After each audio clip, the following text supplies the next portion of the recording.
விவசாயம் சொன்னா பொண்ணு கொடுக்க ஆள் இல்ல. அந்த ஒரு காலகட்டத்திலே எந்த அளவுக்கு ஒரு கௌரவமாக வாழ்ந்த கூட்டம் இந்த விவசாய கூட்டம். இது எல்லா ஜாதியும் இங்க வந்திருக்கிறோம். நாங்கள் விவசாயிக்காக பேசிக் கொண்டிருக்கின்றோம். எந்த ஒரு தனிப்பட்ட ஜாதியையும் பார்த்து பேசவில்லை. விவசாயம் செய்யக்கூடிய ஒற்றுமற்ற சமுதாயத்தின் காவலாளியாக இன்று ஈஸ்வரன் அவர்கள் நம்ம மத்தியில் நின்று கொண்டிருக்கின்றார்கள். இந்த கொங்கு நாட்டை காக்க வேண்டும் என்றால் இது பிரதான தொழில் விவசாயம். அந்த விவசாயம் பால்பட்டு போச்சு என்றால் இங்கு வந்து எக்கானமி பேசி பிரயோஜனம் இல்ல, போச்சு. இன்னைக்கு கொங்கு நாடே போச்சு.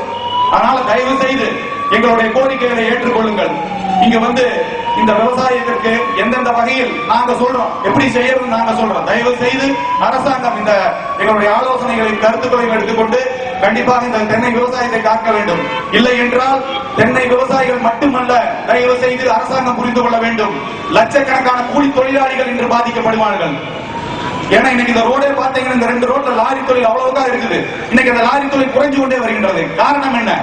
தென்னை விவசாயம் இருந்தால் இன்னைக்கு 100கணக்கான லாரி இங்கிருந்து தென்னை ஏற்றிட்டு ஒவ்வொரு மாநகரத்தை நோக்கி போய் கொண்டிருந்தது. ஆனா இன்னைக்கு அந்த தென்னை விவசாயம் பால்பட்டது லாரிக்கு முடிஞ்சது. அந்த லாரியில லோடு ஏற்றுறவங்களுக்கு வேலை இல்லை, இன்னைக்கு தேங்காய் உரிக்கிறவங்களுக்கு வேலை இல்லை.